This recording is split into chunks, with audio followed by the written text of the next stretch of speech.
जय माता दी दोस्तों। आज मैं आप सबके लिए मुंशी प्रेमचंद जी की कहानियों के पिटारे से एकदम प्यारी सी कहानी लेकर के आ गई हूँ। घास वाली कहानी अंत तक जरूर सुनिए और कहानी पसंद आए तो लाइक का बटन दबाना ना भूलें। और अगर आप मेरे चैनल पे पहली बार आए हैं तो चैनल को सब्सक्राइब करके बगल का बेल आइकन जरूर दबा दें कि इसी तरह से प्यारी प्यारी कहानियाँ आप तक पहुँचती रहें। तो चलिए ज्यादा समय न बिताते हुए हम कहानी शुरू करते हैं। घास वाली। मूलिया हरी हरी घास का गट्ठा लेकर आई तो उसका गेहुआ रंग कुछ तमतमाया हुआ था और बड़ी बड़ी मद भरी आंखों में शंका समाई हुई थी। महावीर ने उसका तमतमाया हुआ चेहरा देखकर पूछा, क्या है मूलिया, आज कैसा जी है? मूलिया ने कुछ जवाब न दिया। उसकी आंखें डबडबा गईं। महावीर ने समीप आकर पूछा, क्या हुआ है, बताती क्यों नहीं? किसी ने कुछ कहा है?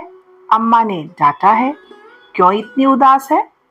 मूलिया ने सिसक कर कहा, कुछ नहीं। हुआ क्या है? अच्छी तो हूँ। महावीर ने मूलिया को सिर से पांव तक देख कर कहा, चुपचाप रोएगी, बताएगी नहीं? मूलिया ने बात टालकर कहा, कोई बात भी हो तो बताऊं। मूलिया इस ऊसर में गुलाब का फूल थी। गेहुआ रंग था, हिरन की सी आंखें, नीचे खिंचा हुआ चिबुक, कपोलों पर हल्की लालिमा, बड़ी बड़ी नुकीली पलकें, आंखों में एक विचित्र आर्द्रता जिसमें एक स्पष्ट वेदना, एक मूक व्यथा झलकती रहती थी। मालूम नहीं चमारों के इस घर में वह अप्सरा कहाँ से आ गई थी। क्या उसका कोमल फूल सा गात इस योग्य था कि सर पर घास की टोकरी रखकर बेचने जाती? उस गांव में भी ऐसे लोग मौजूद थे जो उसके तलवे के नीचे आंखें बिछाते थे, उसकी एक चितवन के लिए तरसते थे, जिनसे अगर वह एक शब्द भी बोलती तो वह निहाल हो जाते।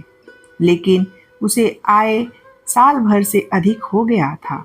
किसी ने उसे युवकों की तरफ ताकते या बातें करते नहीं देखा। वह घास लिए निकलती तो ऐसा मालूम होता मानो उषा का प्रकाश सुनहरे आवरण में रंजित अपनी छटा बिखेरता जाता हो। कोई गजले गाता, कोई छाती पर हाथ रखता, पर मूलिया नीचे आंख किए अपनी राह चली जाती। लोग हैरान होकर कहते, इतना अभिमान, महावीर में ऐसे क्या सुरखाब के पर लगे हैं, ऐसा अच्छा जवान भी तो नहीं, न जाने यह कैसे उसके साथ रहती है। मगर आज ऐसी बात हो गई जो इस जाति की और युवतियों के लिए चाहे गुप्त संदेश होती, मूलिया के लिए हृदय का सूल थी। प्रभात का समय था। पवन आम की बौर की सुगंधी से मतवाला हो रहा था। आकाश पृथ्वी पर सोने की वर्षा कर रहा था। मूलिया सिर पर झुआ रखे घास छीलने चली तो उसका गेहुआ रंग प्रभात की सुनहरी किरणों से कुंदन की तरह चमक उठा। एकाएक युवक चैन सिंह सामने आता हुआ दिखाई दिया। मूलिया ने चाहा कि कतरा कर निकल जाए, मगर चैन सिंह ने उसका हाथ पकड़ लिया और बोला, मूलिया, तुझे क्या मुझ पर जरा भी दया नहीं आती? मूलिया का वह फूल सा खिला हुआ चेहरा ज्वाला की तरह दहक उठा। वह जरा भी न डरी, जरा भी न झिझकी, झुआ जमीन पर गिरा दिया और बोली, मुझे छोड़ दो, नहीं तो मैं चिल्लाऊंगी। चैन सिंह को आज भी जीवन में एक नया अनुभव हुआ। नीची जातियों में रूप माधुर्य का इसके सिवा और काम ही क्या है कि वह ऊंची जात वालों का खिलौना बने। ऐसे कितने ही मार्ग उसने जीते थे, पर आज मूलिया के चेहरे का वह रंग, उसका वह क्रोध, उसका वह अभिमान देखकर उसके छक्के छूट गए। उसने लज्जित होकर उसका हाथ छोड़ दिया। मूलिया वेग से आगे बढ़ गई। संघर्ष की गर्मी में चोट की व्यथा नहीं होती, पीछे से टीस होने लगती है। मूलिया जब कुछ दूर निकली तो क्रोध और भय तथा अपनी बेकसी को अनुभव करके उसकी आंखों में आंसू भर आए। उसने कुछ देर जब्त किया, फिर सिसक सिसक कर रोने लगी।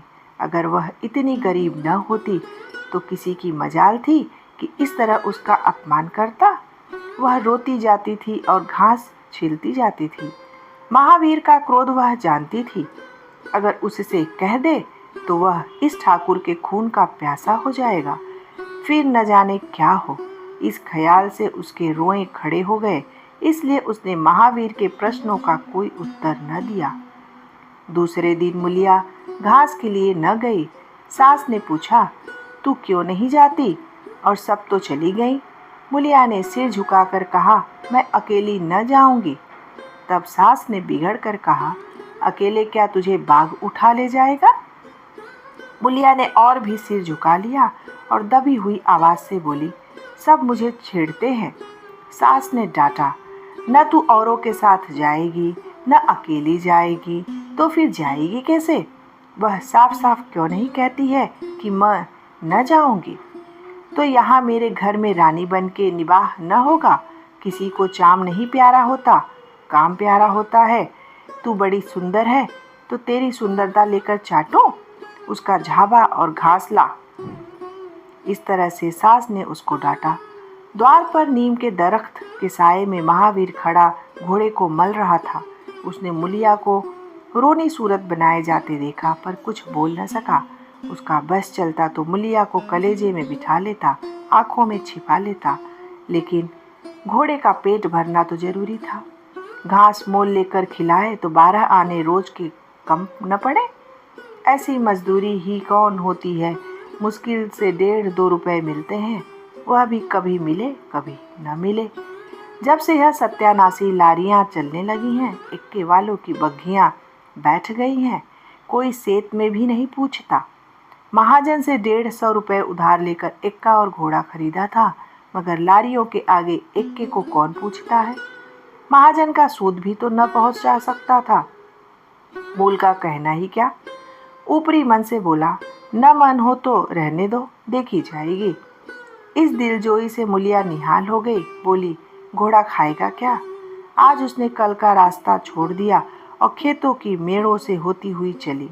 बार बार सतर्क आंखों से इधर उधर ताकती जाती।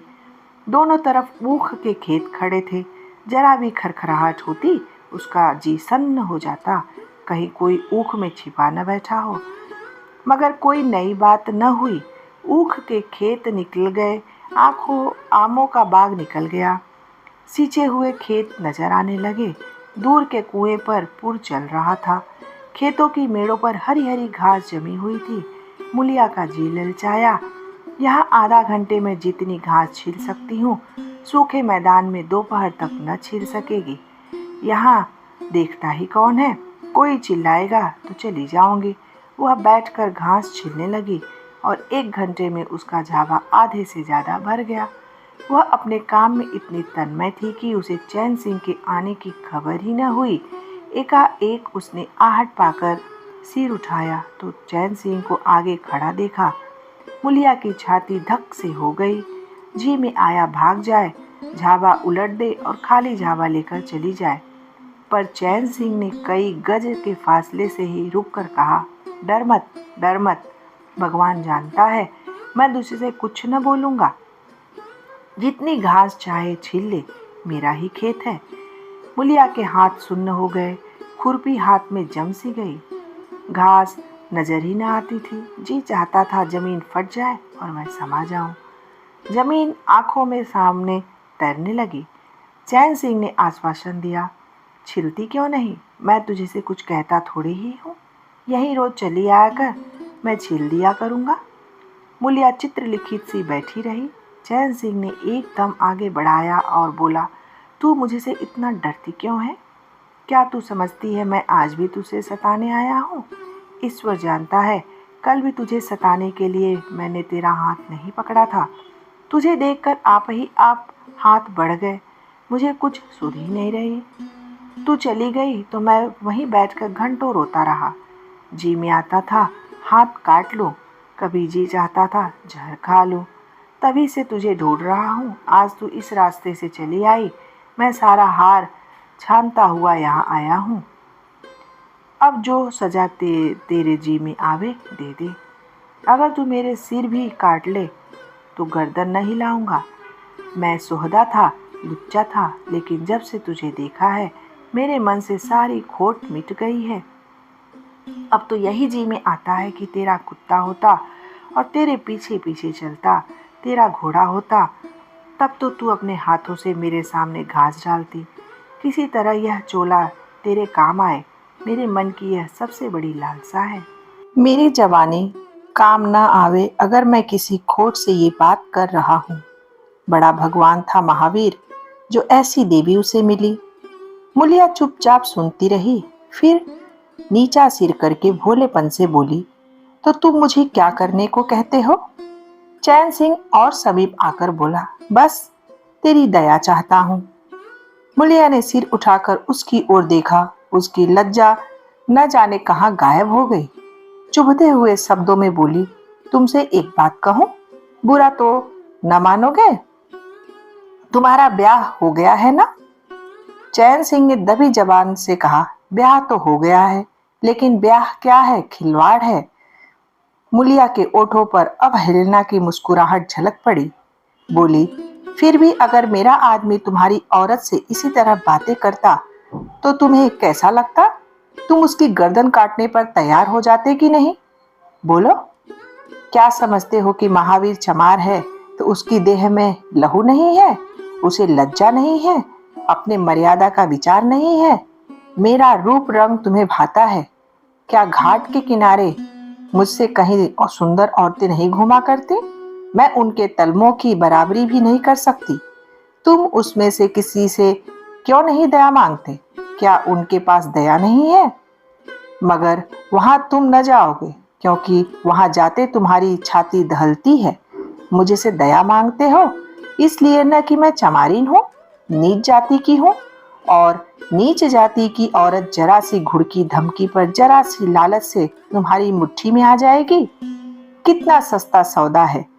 ठाकुर हो ना, ऐसा सस्ता सौदा क्यों छोड़ने लगे? चैन सिंह लज्जित होकर बोला, मूला, यह बात नहीं है। मैं सच कहता हूँ, इसमें ऊंच नीच की बात नहीं है। सब आदमी बराबर हैं। मैं तो तेरे चरणों पर सिर रखने को तैयार हूँ। मुलिया, इसलिए न कि जानते हो मैं कुछ कर नहीं सकती। जाकर किसी खतरानी के चरणों पर सिर रखो तो मालूम हो कि चरणों पर सिर रखने का क्या फल मिलता है। फिर यह सिर तुम्हारी गर्दन पर न रहेगा।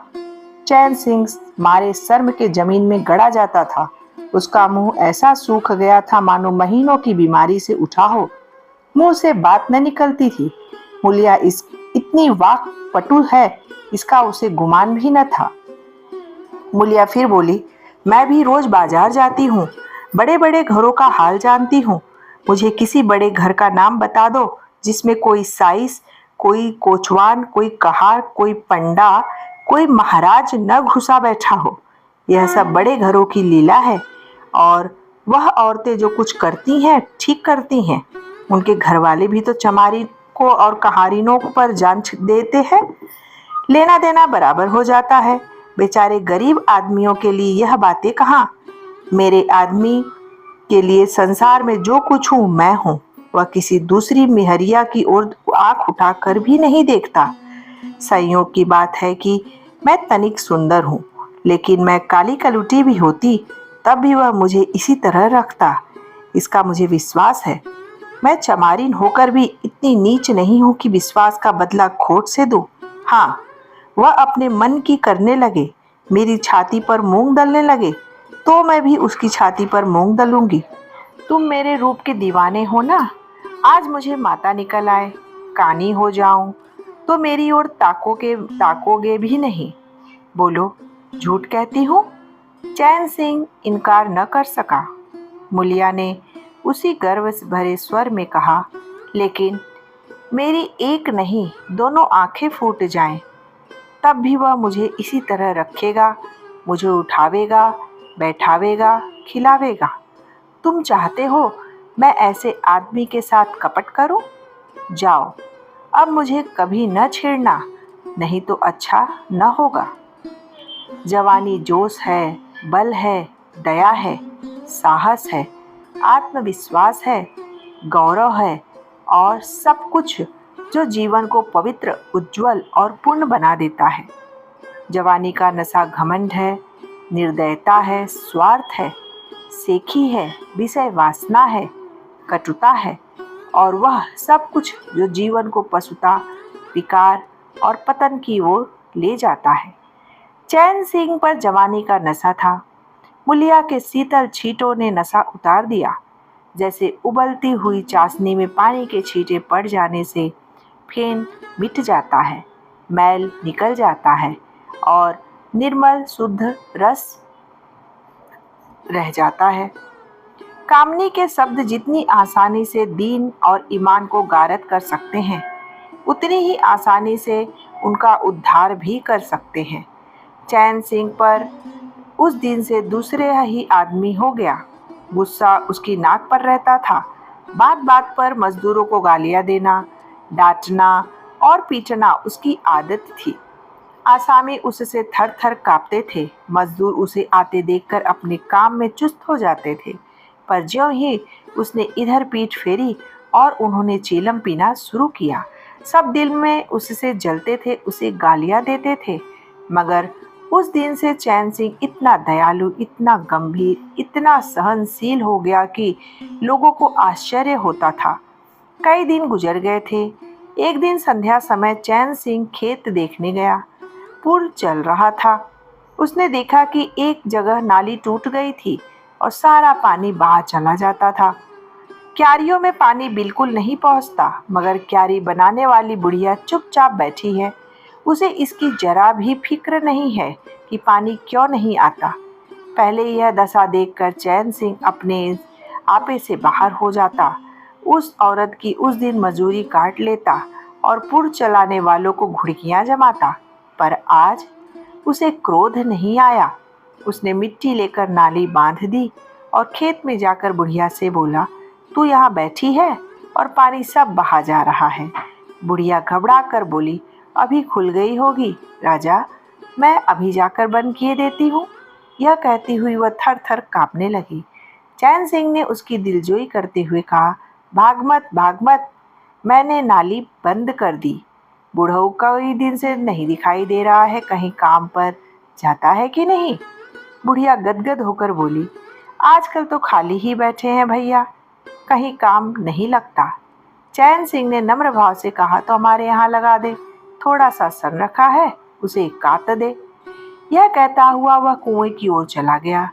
यहाँ 4 पुर चल रहे थे, पर इस वक्त 2 हकवे बेर खाने गए थे। चैन सिंह को देखते ही मजदूरों के होश उड़ गए। ठाकुर ने पूछा, 2 आदमी कहाँ गए? तो क्या जवाब देंगे? सब के सब डांटे जाएंगे। बेचारे दिल में सहमे जा रहे थे। चैन सिंह ने पूछा, वह दोनों कहाँ चले गए? किसी के मुंह से आवाज न निकली। सामने से दोनों मजदूर धोती के एक कोने में बेर भरे आते दिखाई दिए। खुश खुश बातें भी चल रहे आ रहे थे। चैन सिंह पर निगाह पड़ी तो दोनों के प्राण सूख गए, पांव मन मन भर के हो गए।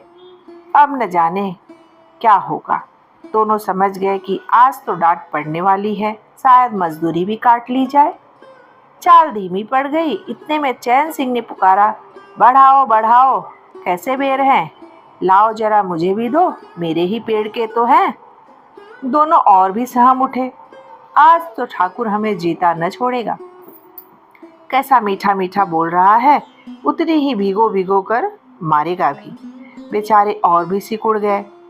चैन सिंह ने फिर कहा, जल्दी से आओ, पक्की पक्की सब मैं ले लूंगा। जरा एक आदमी लपक कर घर से थोड़ा सा नमक तो ले आए। तुम भी दोनों आ जाओ, उस पेड़ के बेर मीठे होते हैं, बेर खा लें, काम तो करना ही है।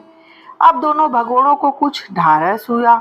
सभी ने जाकर बेर चैन सिंह के आगे डाल दिए और पक्के पक्के छांट कर उसे देने लगे। एक आदमी नमक लाने को घर पर दौड़ गया। आधा घंटे तक चारों पुर बंद रहे। जब सब बेर उड़ गए और ठाकुर चलने लगे तो दोनों अपराधियों ने हाथ जोड़कर कहा, भैया जी, आज जान बकसी हो जाए, बड़ी भूख लगी थी, नहीं तो कहीं न जाते। चैन सिंह ने नम्रता से कहा, तो इसमें बुराई क्या हुई, मैंने भी तो बेर खाए। एक आधा घंटे का हर्ज हुआ यही ना। तुम चाहोगे तो घंटे भर का काम आधे घंटे में कर दोगे और न चाहोगे तो दिन भर में भी घंटे भर का काम ना होगा। चैन सिंह चला गया तो चारों ओर बातें करने लगे। एक ने कहा, मालिक इस तरह रहे तो काम करने में जी लगता है, यह नहीं कि हरदम छाती पर सवार रहे। दूसरे ने कहा, मैंने तो समझा आज कच्चा ही खा जाएंगे। इतने में तीसरा बोला, कई दिन से देखता हूँ मिजाज नरम हो गया है। फिर चौथे ने अपनी बात साझा की, बोला, सांझ को पूरी मजदूरी मिले तो कहना। फिर पहला आदमी बोला, तुम तो गोबर गणेश आदमी का रुख नहीं पहचानते। फिर दूसरे आदमी ने बोला, अब खूब दिल लगाकर काम करेंगे और क्या, जब उन्होंने हमारे ऊपर छोड़ दिया है तो हमारा भी धर्म है कि कोई कसर न छोड़े। चौथे ने मुंह बनाकर बोला, मुझे तो भैया ठाकुर पर अब भी विश्वास नहीं आता। एक दिन चैन सिंह को किसी काम से कचहरी जाना था। 5 मील का सफर था। यूं तो वह बराबर अपने घोड़े पर जाया करता था, पर आज धूप बड़ी तेज हो रही थी। सोचा इक्के पर चला जाऊं। महावीर को कहला भेजा, मुझे लेते जाना। कोई 9 बजे महावीर ने पुकारा। चैन सिंह तैयार बैठा था। चटपट इक्के पर बैठ गया, मगर घोड़ा इतना दुबला हो रहा था, इक्के की गद्दी इतनी मैली और फटी हुई, सारा सामान इतना रद्दी कि चैन सिंह को उस पर बैठते शर्म आई। पूछा, यह सामान क्यों बिगड़ा हुआ है महावीर? तुम्हारा घोड़ा तो इतना दुबला कभी न था। क्या आजकल सवारियां कम है क्या? महावीर ने कहा, नहीं मालिक, सवारियां काहे नहीं है, मगर लारियों के सामने इक्के को कौन पूछता है। कहाँ 2 ढाई 3 की मजूरी करके घर लौटता था, कहाँ अब 20 आने पैसे भी नहीं मिलते। क्या जानवर को खिलाऊं, क्या आप खाऊं? बड़ी विपत्ति में पड़ा हूँ। सोचता हूँ इक्का घोड़ा बेच बाच कर आप लोगों की मजदूरी कर लूं, पर कोई ग्राहक ही नहीं लगता। ज्यादा नहीं तो 12 आने तो घोड़े ही के हो जाएंगे, घास ऊपर से। जब अपना ही पेट नहीं चलता तो जानवर को कौन पूछे। चैन सिंह ने उसके फटे हुए कुर्ते की ओर देखकर कहा, 2-4 बीघे खेती क्यों नहीं कर लेते? महावीर ने सिर झुकाकर बोला, खेती के लिए बड़ा पौरुख चाहिए मालिक। मैंने तो यही सोचा है कि कोई ग्राहक लग जाए तो इक्के को औने पौने निकाल दूं, फिर घास छीलकर बाजार ले जाया करूं। आजकल सास पतोहू दोनों छीलती हैं, तब जाकर 10-12 आने पैसे नसीब होते हैं। चैन सिंह ने पूछा, तो बुढ़िया बाजार जाती होगी? महावीर लजाता हुआ बोला, नहीं भैया, वह इतनी दूर कहाँ चल सकती है। घर वाली चली जाती है, दोपहर तक घास छिलती है, तीसरे पहर बाजार जाती है, वहां से घड़ी रात गए लौटती है। हलकान हो जाती है भैया, मगर क्या करूं, तकदीर से क्या जोर। चैन सिंह कचहरी पहुंच गए और महावीर सवारियों की टोह में इधर उधर इक्के को घुमाता हुआ शहर की तरफ चला गया। चैन सिंह ने उसे 5 बजे आने को कह दिया। कोई 4 बजे चैन सिंह कचहरी से फुर्सत पाकर बाहर निकले। हाथे में पान की दुकान थी। जरा और आगे बढ़कर एक घना बरगद का पेड़ था। उसकी छांव में 20 ही तांगे इक्के फिटने खड़ी थी। घोड़े खोल दिए गए थे। वकीलों, मुख्तारों और अफसरों की सवारियां यहीं खड़ी रहती हैं। चैन सिंह ने पानी पिया, पान खाया और सोचने लगा, कोई लारी मिल जाए तो जरा शहर चला जाऊं, कि फिर उसकी निगाह एक घास वाली पर पड़ गई। सिर पर घास का झाबा रखे साइसों से मोल भाव कर रही थी। चैन सिंह का हृदय उछल पड़ा। यह तो मुलिया है। बनी ठनी एक गुलाबी साड़ी पहने कोचवानों से मोल तोल कर रही थी। कई कोचवान जमा हो गए। कोई उससे दिल लगी करता था, कोई घूरता था, कोई हंसता था। एक काले कलूटे कोचवान ने कहा, मूला, घास तो उड़ के अधिक से अधिक 6 आने की है। मुलिया ने उन्माद पैदा करने वाली आंखों से देखकर कहा, 6 आने पर लेना है तो लो, तो सामने घसियारनी बैठी हैं, चले जाओ, 2-4 पैसे कम में पा जाओगे। मेरी घास तो 12 आने में ही जाएगी। एक अधेड़ कोचवान ने फीटन के ऊपर से कहा, तेरा जमाना है, 12 आने नहीं, 1 रुपया मांग। लेने वाले झक मारेंगे और लेंगे। निकलने दे वकीलों को, अब देर नहीं है। एक तांगे वाले ने, जो गुलाबी पगड़ी बांधे हुए था, बोला, बूढ़ऊ के मुंह में पानी भर आया। वह मुलिया काहे को किसी की ओर देखेगी। चैन सिंह को क्रोध आ रहा था कि इन दुष्टों को जूते से पीटे। सब के सब कैसे उसकी ओर टकटकी लगाए ताक रहे हैं, आंखों से पी जाएंगे। और मुलिया भी यहाँ कितनी खुश है, न लजाती है, न झिझकती है, न दबती है। कैसा मुस्किरा मुस्किरा कर रसीली आंखों से देख देख कर सिर पर आंचल खिसका खिसका कर मुंह मोड़ मोड़ कर बातें कर रही है। वही मुलिया जो शेरनी की तरह तड़प उठी थी। इतने में 4 बजे। अमले और वकीले मुख्तारों का एक मेला सा निकल पड़ा। अमले लारियों पर दौड़े, वकील मुख्तार इन सवारियों की ओर चले।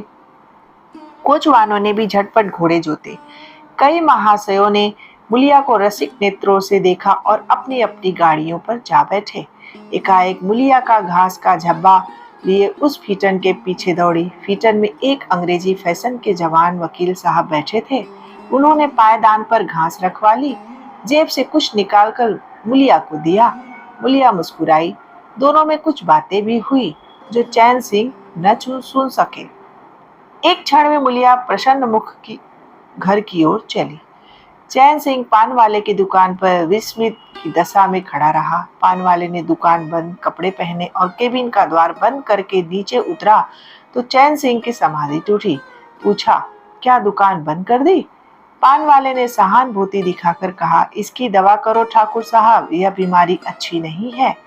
चैन सिंह ने चकित होकर पूछा, कैसी बीमारी? पान वाला बोला, कैसी बीमारी? आधे घंटे से यहाँ आप खड़े हैं को जैसे कोई मुर्दा खड़ा हो। सारी कचहरी खाली हो गई, सब दुकानें बंद हो गई। मेहतर तक झाड़ू लगाकर चल दिया। तुम्हें कुछ खबर नहीं हुई? यह बुरी बीमारी है, जल्दी दवा कर डालो। चैन सिंह ने छड़ी संभाली और फाटक की ओर चला कि महावीर का इक्का सामने से आता दिखाई दिया। कुछ दूर इक्का निकल गया तो चैन सिंह ने पूछा, आज कितने पैसे कमाए महावीर?